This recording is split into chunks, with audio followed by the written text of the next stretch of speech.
Occasion ఏదైనా location ఎక్కడైనా తెలుగువారి వేడుక అంటే ఆలివ్ మిఠాయి ఉండాల్సిందే. ఆంధ్రప్రదేశ్ రాజధాని అమరావతికి సంబంధించి ఔటర్ రింగ్ రోడ్డు ప్రాజెక్టు దాదాపుగా ఫైనల్ స్టేజ్కి వచ్చేసింది. కేంద్ర ప్రభుత్వం నుంచి గ్రీన్ సిగ్నల్ వచ్చిన వెంటనే దీనికి సంబంధించినటువంటి పనులు ప్రారంభించడానికి ఏపీ గవర్నమెంట్, ఏపీ సిఆర్డీఏ, అలానే అమరావతి డెవలప్మెంట్ కార్పొరేషన్ ఇవన్నీ కూడా ఒక ప్రణాళికబద్ధంగా ముందుకు సాగేటువంటి ప్రయత్నం చేస్తున్నాయి. అలానే ఫైనల్ చేసి ఫైనల్ అప్రూవల్తో రాష్ట్ర ప్రభుత్వం కేంద్రానికి పంపినటువంటి ఔటర్ రింగ్ రోడ్డు పైన, రింగ్ రోడ్ డిపిఆర్ పైన అందరిలోనూ ఆసక్తి ఉంది. మొత్తం మీద ఒక 9 చోట్ల స్వల్ప మార్పుల్ని మాత్రమే కేంద్ర ప్రభుత్వానికి సంబంధించినటువంటి national highway authority of India మార్పుల్ని సజెస్ట్ చేసింది. ఆ మార్పులకి అనుగుణంగా రాష్ట్ర ప్రభుత్వం ప్రణాళికాబద్ధంగా ఒక డిపిఆర్ని రెడీ చేసి కేంద్రానికి సమర్పించింది. సో ఈ ఫైనల్ ఆమోదం అందిన వెంటనే 11 ప్యాకేజీల కింద పనులు ప్రారంభించేందుకు కావాల్సినటువంటి ప్రణాళికను సిద్ధం చేసుకుంది. అసలు ఈ రింగ్ రోడ్లో ఎక్కడెక్కడ మార్పులు వస్తుంది, అలానే ఔటర్ రింగ్ రోడ్ వస్తే ఇన్నర్ రింగ్ రోడ్ ఉంటుందా లేదా అనేటువంటి సందేహాలు ఉన్నాయి. వీటన్నిటికీ ఒక సమగ్ర సమాధానం ఇచ్చేటువంటి ప్రయత్నమే కేంద్ర ప్రభుత్వానికి రాష్ట్ర ప్రభుత్వం చేసింది. సో ఆ మ్యాప్ను ఒకసారి మనం పరిశీలిద్దాం. మొత్తంగా అమరావతిని దృష్టిలో పెట్టుకొని, అమరావతి నైసర్గిక స్వరూపాన్ని దృష్టిలో పెట్టుకొని రాష్ట్ర ప్రభుత్వం డెవలప్ చేసినటువంటి ఔటర్ రింగ్ రోడ్ ప్రాజెక్ట్ ఇది. తెలంగాణలో ముఖ్యంగా హైదరాబాద్లో ఉన్నటువంటి ఔటర్ రింగ్ రోడ్ ప్రాజెక్టు దాదాపు 170 కిలోమీటర్ల పరిధిలో ఉంటే, ఆంధ్రప్రదేశ్లో అమరావతికి సంబంధించిన ఔటర్ రింగ్ రోడ్డు ప్రాజెక్టు మాత్రం 190 కిలోమీటర్ల వరకు వెళ్తున్నటువంటి పరిస్థితి ఉంది. సో ఎటు నుంచి చూసినా కానీ విజయవాడ నగరం నుంచి కనుక ఒక సెంటర్ పాయింట్గా మెజర్మెంట్స్ తీసుకుంటే, ఎటు నుంచి చూసినా ఔటర్ రింగ్ రోడ్డు పరిధి యావరేజ్గా 20 నుంచి 22 కిలోమీటర్లు ఉండేలాగా ఈ మ్యాప్ని రూపొందించారు. ఇందులో ఈ సర్కిల్స్గా కనిపిస్తున్నాయన్నీ కూడా ఒక 9 చోట్ల కొన్ని మాడిఫికేషన్స్ చేశారు. కానీ మొత్తం మీద 189 కిలోమీటర్ల దాకా వస్తున్నటువంటి అతిపెద్ద ప్రాజెక్ట్ ఇది కాబోతుంది. ఇది న్యూ అలైన్మెంటు, మొత్తం ఓల్డ్ అలైన్మెంట్ని కూడా పక్కన పెట్టి చిన్న చిన్న మాడిఫికేషన్స్ చేసి న్యూ అలైన్మెంట్ని తీసుకొచ్చేటువంటి ప్రయత్నం చేసింది. అంటే ఇంకా క్లియర్గా చెప్పాలంటే గతంలో రూపొందించినటువంటి ప్రాజెక్టునే దాదాపుగా కంటిన్యూ చేసింది. కానీ ఒక 4 చోట్ల మాత్రం మార్పులు చేసింది. ఆ 4 చోట్ల వచ్చిన మార్పులు ఒకసారి మనం గమనించి చూస్తే, ఇక్కడ ఈ బ్లూ అండ్ రెడ్ కాంబినేషన్లో కనిపిస్తున్నటువంటి ప్రదేశాల్లో మాత్రమే అలైన్మెంట్లో స్వల్ప మార్పులు జరిగినాయి. అది కూడా కొంచెం యువతలకు ఉండేటువంటి మార్గాన్ని అవతలకి మార్చాల్సినటువంటి పరిస్థితి వచ్చింది వివిధ కారణాల వలన. అలాంటి అలైన్మెంట్స్ మినహా మిగతా అంతా కూడా పాత అలైన్మెంట్ ఏ విధంగా రూపొందించారో, ఇది ఇక్కడ కనిపిస్తుంది 1, అలానే ఇక్కడ 2, మరొకటి ఇక్కడ కనిపిస్తుంది 3, ఇక్కడ కనిపిస్తుంది 4. ఈ 4 చోట్ల మాత్రమే స్వల్ప మార్పు జరిగింది. మిగతా ప్రాంతం అంతా కూడా చాలా క్లియర్గా గతంలో ఏదైతే మ్యాప్ రూపొందించారో అదే మ్యాప్ని పరిగణలోకి తీసుకుని తయారు చేశారు. అలానే ప్రతి కిలోమీటర్తో సహా దీన్ని మార్కింగ్ చేయడం అనేది ప్రత్యేకమైనటువంటి అంశంగా మనం చూడాల్సి వస్తుంది. సో మొత్తం అమరావతికి సంబంధించినటువంటి ఔటర్ రింగ్ రోడ్డు ప్రాజెక్టుగా ఈ మొత్తాన్ని మనం చూస్తే, ఇందులో ఈ బ్లూ సర్కిల్గా కనిపిస్తుంది ఇన్నర్ రింగ్ రోడ్ ప్రాజెక్టు. వాస్తవానికి ఇన్నర్ రింగ్ రోడ్ని కేంద్ర ప్రభుత్వం పక్కన పెట్టేసింది అనేటువంటి అభిప్రాయం ఉంది. కానీ ఇన్నర్ రింగ్ రోడ్డును కూడా అమల్లోకి తీసుకురావాలనేటువంటి ఆలోచన ఆంధ్రప్రదేశ్ ప్రభుత్వం చేస్తుంది. ఇక్కడ ఈ పింక్ కలర్ లైన్లో కనిపిస్తుంది ఇప్పుడు అమరావతికి సంబంధించి వెస్ట్ బైపాస్ రోడ్డు నిర్మాణం అనమాట. ఇది అమరావతి మధ్యలోంచి వెళ్తున్నటువంటి నేపథ్యంలో ఇన్నర్ రింగ్ రోడ్డుకి ఈ ప్రాంతానికి దాదాపుగా 10 కిలోమీటర్ల డిస్టెన్స్ వస్తుందనేటువంటి ఒక లెక్క, 10 కిలోమీటర్ల పైగానే డిస్టెన్స్ వస్తుందనేటువంటి లెక్కను రాష్ట్ర ప్రభుత్వం వేస్తుంది. కాబట్టి ఇక్కడ కూడా అవసరమైతే ఈ ప్రాంతంలో ఒక బ్రిడ్జి కృష్ణానది పైన రావాలి. ఇక ఇటువైపు చూస్తే అలాగే ఈస్ట్ బైపాస్ను పూర్తిగా క్యాన్సిల్ చేశారు. కాబట్టి ఇక్కడ ఇన్నర్ రింగ్ రోడ్ వస్తేనే అది ఫుల్ఫిల్మెంట్ అవుతుంది అనేటువంటి ఆలోచన ఉంది. అందుకని ఇన్నర్ రింగ్ రోడ్డును కూడా ఈ ప్రాజెక్టులో ఒక సమాధానంగా చూపించేటువంటి ప్రయత్నం, ఓఆర్ఆర్లోనే చూపించేటువంటి ప్రయత్నం ఆంధ్రప్రదేశ్ ప్రభుత్వం చేసింది. ఇక మొత్తం 9 చోట్ల మార్పులకు సంబంధించినటువంటి అంశాలు ఏంటో ఒకసారి విశ్లేషించి చూద్దాం. ఎందుకంటే ఈ మొత్తం మ్యాప్ మనం చూస్తే అర్థమవుతుంది. ఇది ఈ చెక్స్లో కనిపిస్తుంది అంతా కూడా ఇది కోర్ క్యాపిటల్ ఏరియా. ఈ ఏరియా మొత్తాన్ని కూడా అమరావతి కీలకమైనటువంటి అమరావతి నగరం క్లియర్గా కనిపించేది. ఇక్కడ అమరావతి నగరం అంటే రాజధాని నగరం, దాన్ని మనం చూస్తున్నాము. ఇటుపక్కన విజయవాడ, ఇటుపక్కన గుంటూరు, అలానే ఇక మిగతా పట్టణాలు కూడా చాలా వరకు ఈ పరిధిలో తాడేపల్లి, మంగళగిరి లాంటి మున్సిపాలిటీలు లీనమవుతున్నాయి. అలానే తెనాలి కూడా ఇందులో కలిసిపోయేటువంటి పరిస్థితి ఉంది.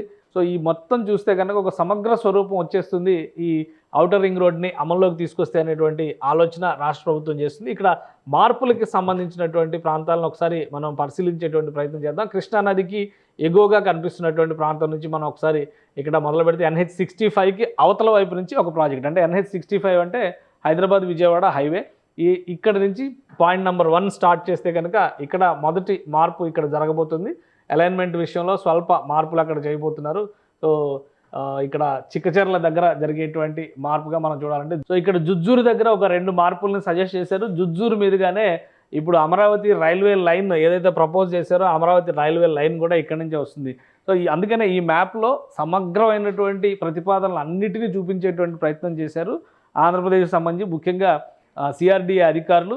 ఇక్కడ స్టేజ్ 1 ఔటర్ రింగ్ రోడ్ మనం చూస్తే కనుక ఇది ఔటర్ రింగ్ రోడ్ అవుతుంది.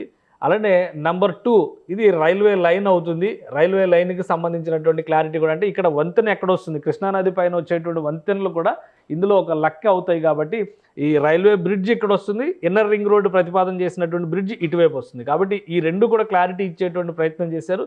ఇది మొత్తం కూడా ఇన్నర్ రింగ్ రోడ్డుకు సంబంధించినటువంటి సర్కిల్. ఇక దిగువను చూస్తే ఈ పింక్ కలర్ అంతా కూడా west bypass, Vijayawada west bypass. ఇప్పుడు అమరావతి వారధి అంటున్నారు, అది అటువైపు కనకదుర్గ వారధి ఉంది కాబట్టి ఇటువైపు అమరావతి వారధి అనేటువంటి పేరు కూడా మాట్లాడుతున్నారు. సో ఇక్కడి నుంచి చూస్తే ఇది ఈ పింక్ మార్కింగ్ ఉన్నదంతా కూడా వెస్ట్ బైపాస్కి సంబంధించినటువంటి సర్కిల్ అవుతుంది. కృష్ణానది మీద ఇక్కడ వరుసగా ఇక్కడ ఒక బ్రిడ్జి మున్నలూరు దగ్గర నుంచి మొదలుపెట్టి చూస్తే, అంటే ఇందులో అమరావతి దేవుడి ఆలయం ఉన్నటువంటి అమరావతి నగరం, అమరావతి పట్టణం కూడా ఈ టోటల్ ఔటర్ రింగ్ రోడ్డు పరిధిలోకి వచ్చేస్తుంది. అంటే ఇక్కడ ఉంది అమరావతి ఔటర్ రింగ్ రోడ్, దానికి అవతల వైపు అమరలింగేశ్వర స్వామి ఆలయం. అమరావతి కథలు అని చెప్పి శంకరమంచి సత్యం గారి కథలు చాలా మనం పాపులర్ తెలుగులో, అలాంటి కథలు పుట్టినటువంటి ప్రాంతం ఇది. అలానే ఏదైతే ఆంధ్రుల రాజధాని అనేటువంటి మాట చెప్తున్నారో ఆ అమరావతి వేరు, ఈ అమరావతి వేరు అని చెప్పి చాలామంది వాదనలు కూడా చేస్తున్నారు. కాబట్టి ఔటర్ రింగ్ రోడ్డు పరిధిలోకి వచ్చేస్తుంది ఈ అమరావతి. మొత్తం అమరావతి ఒకటిగా అయ్యేటువంటి సూచనలు ఇందులో చూపించేటువంటి ప్రయత్నం చేశారు. సో ఇక్కడ ఒక బ్రిడ్జ్ ఔటర్ రింగ్ రోడ్డుకి సంబంధించిన పెద్ద బ్రిడ్జ్ వస్తుంది. దీనికి కూడా ఒక 10 కిలోమీటర్ల నుంచి 12 కిలోమీటర్ల యావరేజ్ డిస్టెన్స్ ఉంటుంది. అలానే ఇటు వెస్ట్ బైపాస్ రోడ్డుకి దీనికి సంబంధించి కూడా 10 నుంచి 12 కిలోమీటర్ల యావరేజ్ డిస్టెన్స్ ఉంటుంది. వీటన్నిటిని దృష్టిలో పెట్టుకునే అమరావతిలో ఎలాంటి రింగ్ రోడ్డుకు సంబంధించి, అంటే రోడ్ ఇన్ఫ్రాస్ట్రక్చర్ విషయంలో ఎలాంటి జాగ్రత్తలు తీసుకోవాలనేటువంటి ప్రతిపాదనలనే ఇవి చేశారు. మొత్తం మార్కింగ్తో సహా చూస్తే ప్రతి చోట కూడా ఏమేమి ఉన్నాయి, అలానే ఫిజికల్గా ఉన్నటువంటివి, నిర్మాణంలో ఉన్నటువంటివి, వాటితో పాటు అక్కడ ఉన్నటువంటి న్యాచురల్ రిసోర్సెస్ని కూడా ఈ మ్యాప్లోనే మొత్తం మెన్షన్ చేసేటువంటి ప్రయత్నం చేశారు. సో దీన్ని దృష్టిలో పెట్టుకొని చూసినప్పుడు కంపల్సరీ అమరావతిలో ఉన్నటువంటి ప్రాంతాలన్నిటిపైన కూడా ఒక ఫోకస్ పెట్టడానికి అవకాశం ఉండడంతో పాటు అమరావతి నగర విస్తరణకు కూడా ఇవన్నీ చాలా కీలకమైనటువంటి ప్రాంతాలు అయ్యే అవకాశం ఉంటుంది. అందుకనే దీన్ని ప్రతిపాదించారు. ఇక ఇది అమరావతిలో పేర్కొన్నటువంటి రోడ్ స్ట్రక్చర్, ఈ గ్రిడ్ టైప్లో కనిపిస్తుందంతా కూడా ఇదంతా రోడ్ ఇన్ఫ్రాస్ట్రక్చరు. ప్రతిదానికి కూడా నంబరింగ్ ఉంది, ఇక్కడ చాలా క్లియర్గా కనిపిస్తుంది.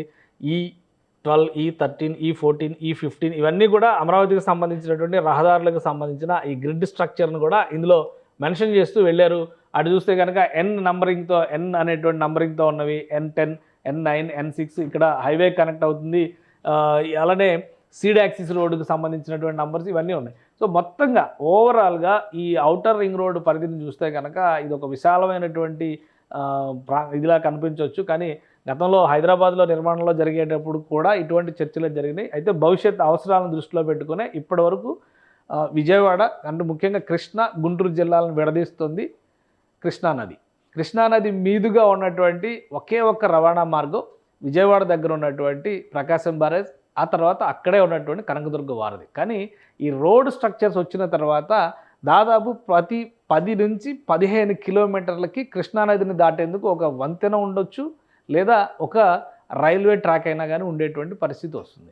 దీంతోపాటు ఐకానిక్ బ్రిడ్జ్ల ప్రతిపాదన కూడా రాష్ట్ర ప్రభుత్వం చేసింది. కాబట్టి అది రాష్ట్ర ప్రభుత్వం వ్యయంతో చేస్తుందా లేదా కేంద్ర ప్రభుత్వ సహకారంతో చేస్తుందా అనేది ప్రస్తుతానికి క్లారిటీ రాకపోయినా కానీ భవిష్యత్తులో మరో 2 బ్రిడ్జిలు వచ్చే అవకాశం కూడా కృష్ణానది పైన కనిపిస్తుంది. ఇక ఈ అమరావతి ఔటర్ రింగ్ రోడ్ ప్రాజెక్టుకి సంబంధించినటువంటి హైలైట్స్ని ఒకసారి మనం పరిశీలించేటువంటి ప్రయత్నం చేద్దాం. ఇది మొత్తం కృష్ణా, గుంటూరు జిల్లాల పరిధిలో చూస్తే కనుక 22 మండలాల్లో నుంచి 87 గ్రామాల మీదుగా మొత్తం 6 లేన్ రోడ్ స్ట్రక్చర్ ఇది 22 మండలాల పరిధిలో వచ్చేటువంటి భూసేకరణ, ఇదంతా కూడా భూసేకరణతో సహా నిర్మాణ బాధ్యత మొత్తం కూడా కేంద్ర ప్రభుత్వమే భరించడానికి సుముఖత వ్యక్తం చేసింది.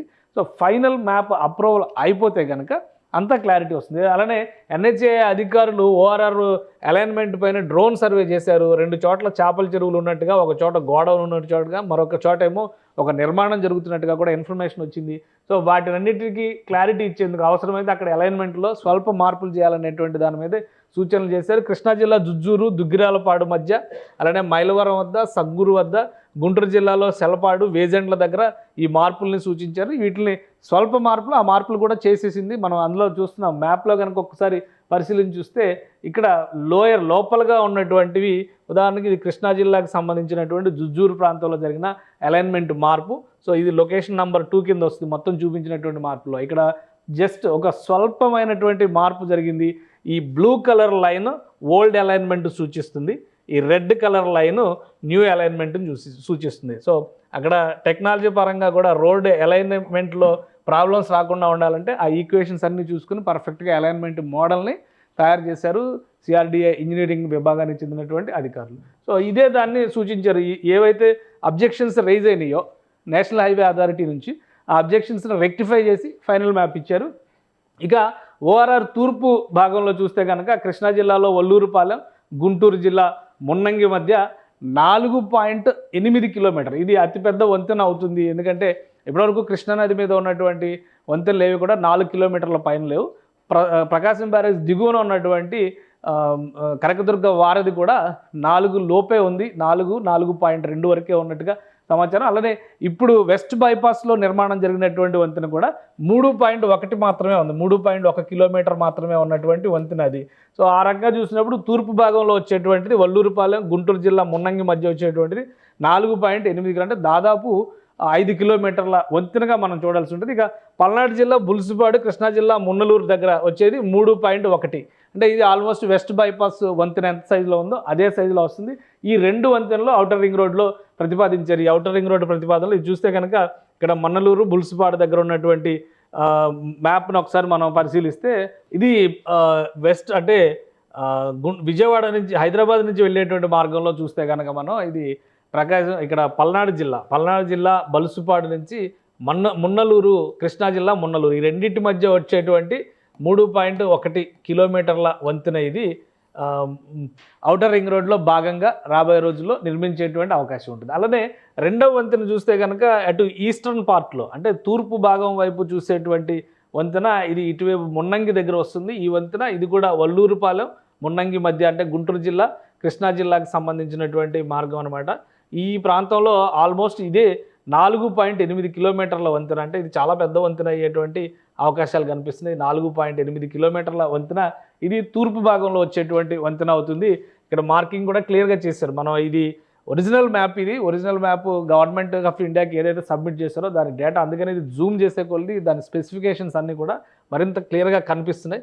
సో ఇది 4.8 కిలోమీటర్ల పొడవైనటువంటి వంతెన ఇది తూర్పు భాగంలో వస్తుంది. తూర్పు భాగంలో ప్రస్తుతం ప్రకాశం బ్యారేజీ, కనకదుర్గ వారధి తర్వాత ఏ వంతెనలు లేవు, బైపాస్ నిర్మాణం కూడా జరగలేదు కాబట్టి ఇదే ముఖ్యమైనటువంటి వంతెన అవుతుంది. సో మొత్తం మీద 2 ప్రధానమైనటువంటి వంతెనలు మళ్ళీ ఈ కృష్ణానది పైన ఓఆర్ఆర్లో భాగంగా రాబోతున్నాయి.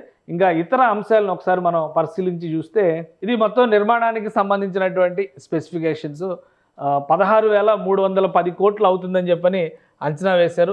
మొత్తం ఈ భారం అంతా కూడా భూసేకరణ, సివిల్ వర్క్స్ అంటే నిర్మాణ పనులు, భూసేకరణకి ఇచ్చేటువంటి పరిహారంతో కలిపి అయ్యేటువంటి ఖర్చు, ఈ ఖర్చు మొత్తం కేంద్ర ప్రభుత్వం భరించడానికి సుముఖత వ్యక్తం చేసింది. కాబట్టి రాష్ట్ర ప్రభుత్వం నుంచి ఒక్క పైసా కూడా ఇవ్వాల్సినటువంటి పరిస్థితి లేదు. కానీ రాష్ట్ర ప్రభుత్వం చేస్తున్నటువంటి కీలకమైన బాధ్యత ఏంటంటే సిమెంటు, స్టీలు, ఇతర సామాగ్రి, వినియోగ సామాగ్రి ఏది ఉంటుందో వాటి మీద రాష్ట్ర ప్రభుత్వ వాటాగా ఉండేటువంటి జీఎస్టీని మినహాయింపు ఇవ్వాలని చెప్పని స్టేట్ గవర్నమెంట్ డిసైడ్ చేసింది.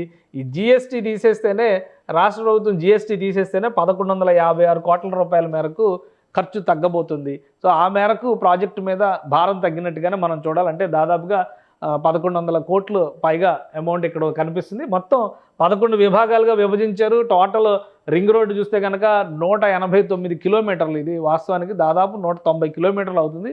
హైదరాబాద్ ఔటర్ రింగ్ రోడ్డు కంటే కూడా ఇది మరొక 20-25 కిలోమీటర్ల పెద్దదనే మనం చెప్పాల్సినటువంటి పరిస్థితి ఉంటుంది.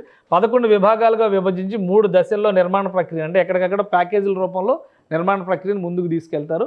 ఇక ఓఆర్ఆర్ పరిధిలోకి విజయవాడ, గుంటూరు లాంటి నగరాలతో పాటు మంగళగిరి, తాడేపల్లి మున్సిపల్ కార్పొరేషన్లు, తెనాలి పట్టణం కూడా వస్తుంది. ఇంకా కీలకమైనవి చాలా ఉన్నాయి. ఎందుకంటే ఉమ్మడి కృష్ణా జిల్లా పరిధిలో చూస్తే మైలవరం, గన్నవరం, ఆగిరిపల్లి, ఉయ్యూరు వరకు ఓఆర్ఆర్ పరిధి ఉంటుంది. మొత్తం 189 కిలోమీటర్లు, అంటే 190 కిలోమీటర్ల మేర కనిపించేటువంటి రహదారి వ్యవస్థగా ఇది మారుద్ది. సో దీన్ని ఇంటిగ్రేషన్ చేసేటువంటి క్రమంలో కూడా రాష్ట్ర ప్రభుత్వం తీసుకున్నటువంటి మరొక కీలకమైన నిర్ణయం ఏంటంటే భవిష్యత్తులో ఒక 50 ఏళ్ల వరకు అవసరాలను దృష్టిలో పెట్టుకొని చూస్తే విజయవాడ ప్రాంతం, బహుశా గుంటూరు, విజయవాడ, అమరావతి అన్నీ కలిపి ఒక మహానగరంగా మారిపోయేటువంటి పరిస్థితి ఉంటుంది. అంటే హైదరాబాద్లో ఈ చివర ఉన్నటువంటి ఎల్బీ నగర్ని ఒక కాలనీగా చూస్తున్నాం, ఆ చివర ఉన్నటువంటి బిహెచ్ఎల్ని కూడా ఒక కాలనీగానే చూస్తున్నాం.